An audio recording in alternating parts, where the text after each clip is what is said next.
Hello, everyone, and welcome to the very first episode of Self-Employed, the Forgotten Community. My name is Dan Cronin, and I'm joined by Dan O'Donoghue, and we're the co-founders of BridgeLink, and we're delighted that you've joined us today. Good morning, Dan. Morning.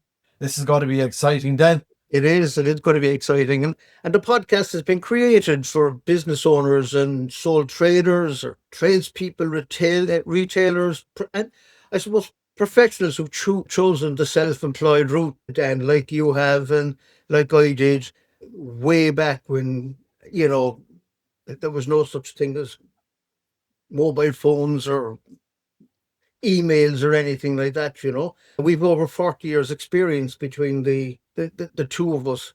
And I think, hopefully over the coming months, we'll be able to offer an insight into the mistakes we've made, but the successes we've had and the way we've gone through it.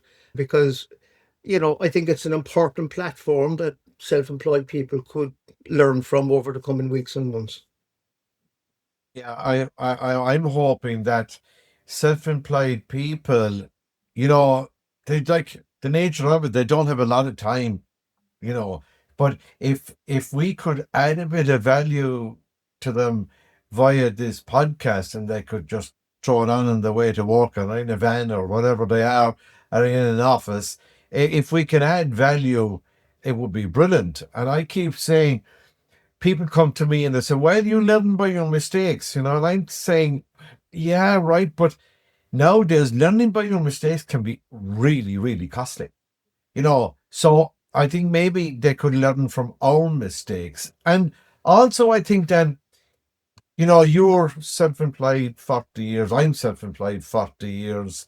We've made a lot of mistakes, but we turned every mistake into a learning. But then also our colleagues around us, the different people you meet along the road, they all make mistakes. You see the mistakes they made. You see how they rectify things. You see how they don't do things. And I think we can actually add a lot of value to self-employed people. But the one thing I would say is that self-employment is not for everyone, but it has one big plus to it. If you're self-employed and if you can handle being self-employed, you're in control of your own destiny and that of your families. That's the big thing. Absolutely. And, believe me, Dan, when I tell you, we've made plenty of mistakes along the way. But as you said, the funny thing is, most of our biggest lessons didn't come from the successes initially. They came from the mistakes. But then as a result of those mistakes, as you say, we had, these fantastic learnings. I mean, I often think back to my first business, and at the time I thought success was sort of saying yes to everything, every customer, every opportunity, every idea, every project. And even if someone asked me to do something, the answer was always yes, whether I could do it or not. And I think these days I was operating under what I'd call the scattergun approach, firing in every direction, trying to be everything to everyone, chasing every opportunity. And you know what? I was incredibly busy, but I wasn't making any progress. And I'm sure you've come across that, in your working life as well. Yeah. And also, I find that, we learned a lot along the way. But remember the training we went to in San Francisco way back? Remember that? That that training actually really sorted a lot of stuff out in my head, where they were saying, get your lifestyle first. And then, of course, when I heard lifestyle, I was going, all right, yeah, a yacht in Barbados. No, that's what I need, but they weren't talking about that at all. They were talking about the lifestyle is right. Okay, you have young kids. They need to be dropped off and picked up, and they need to go to soccer. They need to go to football, and get that right, and then bolt a business on that supports it. And like we did that the very opposite. We had the business first, and it was a white knuckle ride, and hopefully we had some family time at the end of the week. And like I was worse than you because I ran two jobs for years playing in wedding bands and stuff. So you work during the week, and next thing you play for weddings all weekend, and you're back to work again the next Monday morning. So like it was horrendous when I think about it, and it was all a lack of know-how and a lack of knowledge. You know, Yeah. I mean, I think the problem with us then was, nobody ever taught us differently. I mean, I definitely think for me, nobody sat me down and said, Dan, decide who and what you're doing it for. Decide what you're great at. Decide where you add the most value, And of course, it took me years to learn what we hope we'll get across in this podcast over the next few weeks and months. And that's really why one of the reasons that this podcast exists to help other business owners avoid some of the mistakes that we made. Can I ask you a question, Dan? You wrote a book called Self-Employed, A Forgotten Community.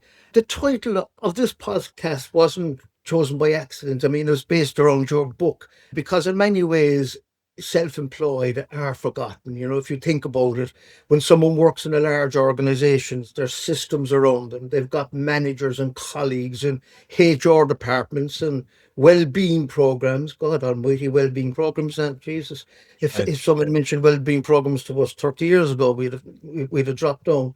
They've training budgets and they have support structures. But when you're self-employed, you're the manager, you're the HR, you're the sales, you're the finance, and you're trying to look after your own well-being as well. And I've been reading your book over the last number of weeks, and it takes in an awful lot of all the topics that I just mentioned there. How did you come up with that fantastic title of Self-Employed, a Forgotten Community? yeah, there actually is a reason. We remember back in 2008, we had the big crash, right? And there was a few people, unfortunately, made the ultimate sacrifice. That was a horrendous time. Self-employed people, really, really. But there was one particular story then. There was a farmer back in West Kerry, and during the Celtic Tiger, a very honest guy now, but during the Celtic Tiger, he decided to enhance his income in a small farm holding by doing fascia, PVC, fascia, soffit, all this kind of stuff, right? And he set up his company. He went to his accountant. He did it right. He did it correctly. He didn't take any shortcuts. He did everything by the book. Whatever the accountant told him to do, he did it. Then he needed some help. So, out of the goodness of his heart, he employed his next door neighbor. So then they built a very successful operation.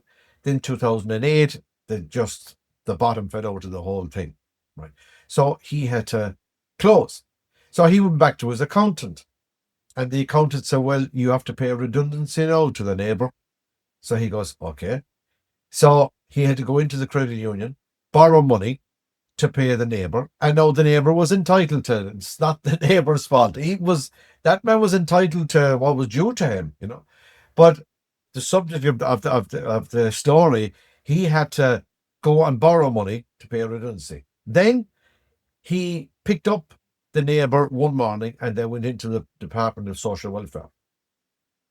And the neighbor went up to the window first, told the story, and he got a stack of entitlements. You can qualify for this, you can apply for that, everything. And again, I said the man was entitled to it, so not a problem there. But then our friend, then the self-employed person, went up to the window and said, "Sorry, we have nothing for you." And like that story then stuck in my head for so long. And I was saying, like, this is wrong. Like, the self-employed person is the creative person. And I think, the banks, the government people, they they can't understand the self-employed person, because we're either basing our business on logic or illogic. Now, logic is 2 and 2 is 4. So 'tis easy track, 'tis easy monitor, 'tis easy manage. But the self-employed person is the illogical side of it. Okay, 2 and 2 makes 4, but okay, can we make 2 and 2 make 5? And how could we work around that? You know? So then it made me realize that you could be very, very good at what you do, but building a business around it takes a different set of skills altogether. And Yeah. the other thing, and the last thing, if I hand it back to you, the last thing that I noticed, some self-employed people are really, really successful, but nearly 9 times out of 10, if you talk to them and see how were they successful, they all have got help somewhere. The big CEO that has built a massive business, they have used a coach or a mentor or something, but they learn the skills. They mightn't tell you that, but they have, you know. Yeah, I mean, one of the biggest surprises for many self-employed people is the isolation. I remember, gosh, 30 years ago, attending a networking event. And I walked into this room in Cork, down in the Imperial Hotel on the South Mall in Cork. And the place was buzzing, full of business people. Everyone looked successful. Everyone seemed confident and everyone appeared to have things Yeah, figured. And I remember thinking, am I missing? I mean, what do they know that I don't?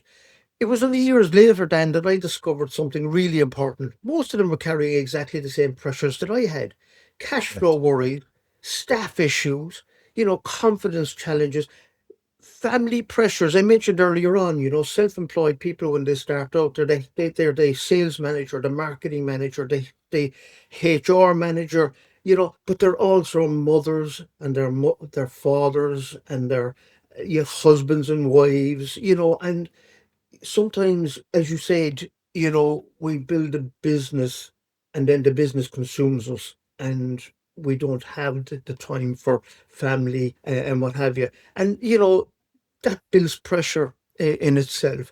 And, for business owners, I think, it's time really that they started talking openly about the challenges and understanding that you're not alone when you're self-employed. No, there, you can listen to these podcasts, you can read, the books that are there. There are learnings there, and hopefully over the next couple of months or so, people will learn from the mistakes that we've made. But the important thing is that they realize that they're not the only ones experiencing, and everybody goes through it. And once they get that into their head and understand, maybe there's a different way of approaching business. We very much sort of reapproached business when we came back from San Francisco that time. And we started to look at, why am I doing what I'm doing? And, where do I want or where the business to go, or where do I see the business going? And I think, hopefully we'll be able to help business owners in that respect, yeah. What? I There's one thing that came into my head as you were talking there, Dan, that you know, in order to change, you need to change something. You know, I remember, and I think I've told you this story before, in my days of playing in wedding bands and function bands, every New Year's Eve, I would, I would, with a band, and we'd be singing Online Zion, and I go, because I hated playing in bands. Oh my God. And every New Year's Eve, Online Zion, and I'm going to say, right, this is my year. This is going to be my year. Sure, it never was. For years. It never was my year. Why wasn't it my year? Because I didn't stop and change something. Something has to change for things to get better.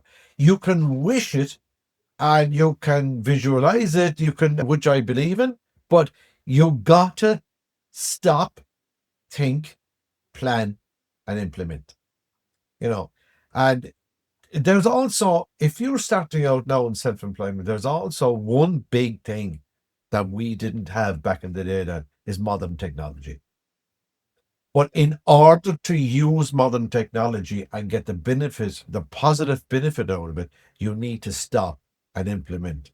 I don't know how many times people say to me, I'm old school, I believe in pen and paper, you know, no, let's embrace modern technology. Yeah, I mean, you gave me a bit of advice a couple of years ago about Calendly, which changed the way I scheduled meetings, and I mean, for me, again, getting that advice, and and it comes from sharing experiences, and probably, the changing point for me was when I started asking questions.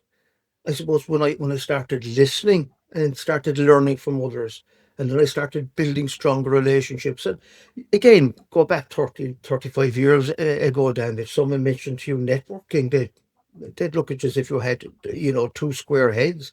Referral partners. What the hell is a referral partner? Support networks. Absolutely no such thing as support networks. I'm here and I'm doing it alone, and that's the way it's going to be. And but you're right. You've got to move with the time. You got to embrace technology as it comes up, because number one, nobody succeeds alone, and number two, in this day and age, you're hardly going to succeed unless you are embracing technology. And then the sooner you understand that, and the sooner we understood it, the journey became so much easier. And but there is a mindset thing, I think, then to it though, that some people are brilliant at it. I see the young ones coming up now, oh my God, they're really, really good. They're really good. But they're the guys of our vintage and maybe younger than us. And they just, if you mention modern technologies to them, and, like that Calendly now, for instance, that's a very small thing. But that Calendly, where you can schedule meetings and all that, that saved me 4 hours a week. Now, if you take that 4 hours a week, that's Friday afternoon sorted. Now, what I do, I think one thing I'd share here that I did, and I think everyone should do it, is that I embrace modern technology. I embrace Calendly, for instance, as one of them.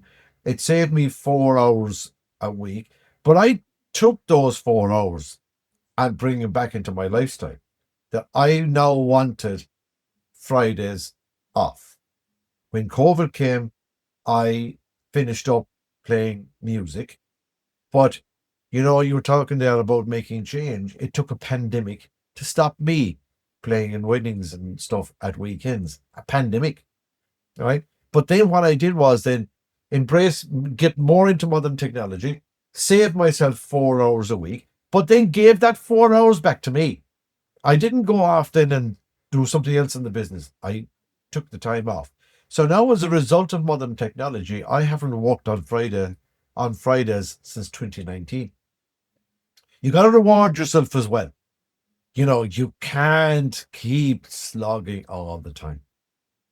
Absolutely.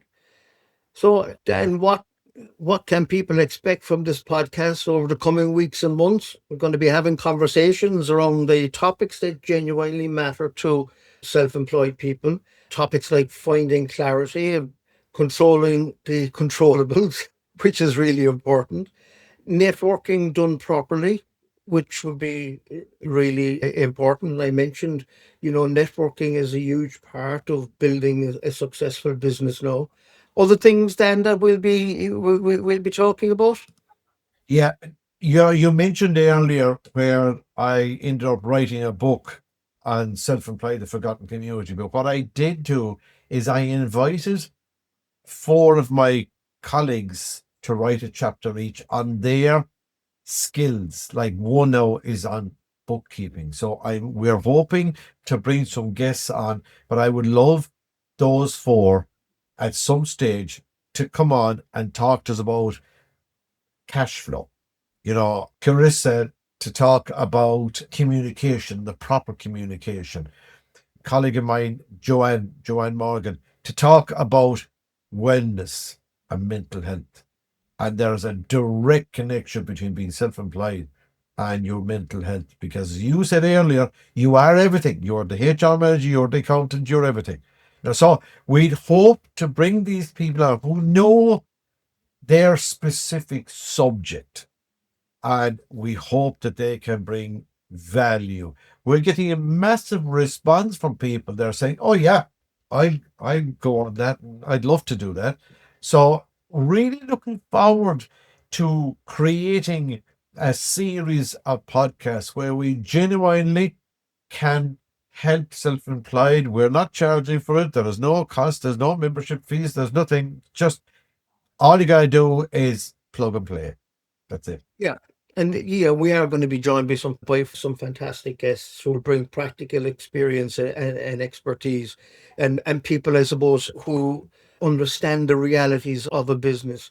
And of course, the aim is not to overwhelm with theory. The aim is to give self-employed people some ideas, some perspectives, and some lessons that they can apply immediately. And I mean, you're a great advocate of that. It's not about the theory, and it's not about overloading or overwhelming. It's simple messages that can be applied immediately if you listen to the podcast. Yeah, it's going to be the practical side of it, is really where we want to focus. Like you were in college, I was never in college, but like, did we learn along the way? Like, oh my God, my first business was Teresa and I. We were at music schools. We had 750 students. You know, and just to be, I know we're finishing up on this one, but just a very quick lesson. I remember we ran music schools from the mid 80s to the mid 90s, and the accountant did all the sums, everything, and that was needed to be done. And he said, right, you're working after paying yourself a wage, you're working on 10% net margin. I said, I can handle that. Yeah, 10% net margin on top of my wages. Yeah, very good.